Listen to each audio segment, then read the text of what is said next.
नमस्कार। अगर कोई यूपीएससी सिविल सेवा परीक्षा की तैयारी कर रहा है तो ये खबर बहुत ही जरूरी है। 2026 से परीक्षा के नियम इस तरह बदलने वाले हैं कि पूरी की पूरी स्ट्रैटेजी ही बदल सकती है। तो चलिए समझते हैं कि ये नए नियम आखिर हैं क्या और इनका तैयारी पर क्या असर होगा। जी हाँ, बिल्कुल सही पढ़ा आपने। यूपीएससी ने सच में खेल के नियम ही बदल दिए हैं। अब तक जो एक सिलसिला चलता था ना कि बार बार एग्जाम देकर रैंक सुधार लेंगे, वो सीएससी 2026 से लगभग खत्म हो जाएगा। ये एक ऐसा बदलाव है जो तैयारी की पूरी दिशा ही बदल कर रख देगा। और इस बदलाव का सबसे बड़ा असर उस जाने पहचाने मॉडल पर पड़ा है जहां उम्मीदवार सोचते थे, चलो पहले कोई भी नौकरी ले लो, फिर आईएएस की तैयारी आराम से करते रहेंगे। जैसा कि ये स्लाइड दिखा रही है, अब ये रास्ता, ये सोच लगभग बंद हो गई है। तो पहले होता क्या था, सोच कर देखिए। कई उम्मीदवार पहले आईपीएस या किसी ग्रुप ए सेवा में शामिल हो जाते थे और ये उनके लिए एक सेफ्टी नेट की तरह काम करता था। वो नौकरी के साथ साथ 2-3 साल तक आईएएस बनने की कोशिश करते रहते थे। लेकिन अब ये रणनीति काम नहीं करेगी।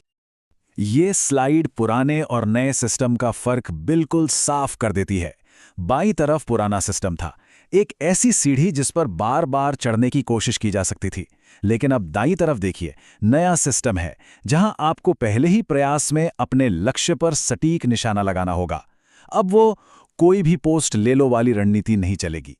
तो चलिए अब नए नियमों को और गहराई से समझते हैं। एक बार सिलेक्शन हो जाने के बाद किसी उम्मीदवार के पास क्या विकल्प होंगे। सबसे पहले तो ये साफ कर लें कि आईएएस और आईएफएस के लिए पुराने नियम ही लागू रहेंगे, उनमें कोई बदलाव नहीं है। असली बदलाव जो है वो आईपीएस और दूसरी ग्रुप ए सेवाओं के लिए है। अब रैंक सुधारने का सिर्फ और सिर्फ एक ही मौका मिलेगा। और हाँ, एक और बात, अगर कोई पहले से आईपीएस है तो वो दोबारा आईपीएस बनकर अपना कैडर नहीं बदल सकता। मतलब आईपीएस से आईपीएस अपग्रेड का रास्ता भी बंद हो गया है।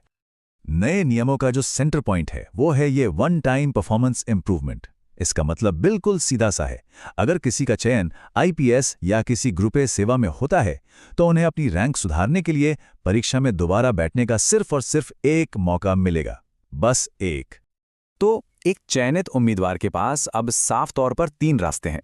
पहला, सेवा स्वीकार करें, ट्रेनिंग ज्वाइन करें और उस चयन के साथ अपना यूपीएससी का सफर पूरा समझें।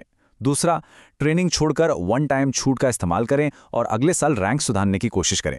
या फिर तीसरा रास्ता, उस साल मिले ऑफर को पूरी तरह से छोड़ दें। लेकिन तीसरे विकल्प का नतीजा बहुत गंभीर है। अगर कोई उम्मीदवार ना तो ट्रेनिंग ज्वाइन करता है और ना ही वो छूट लेता है तो उस साल की उसकी चयन सिफारिश यानी रिकमेंडेशन रद्द हो जाएगी।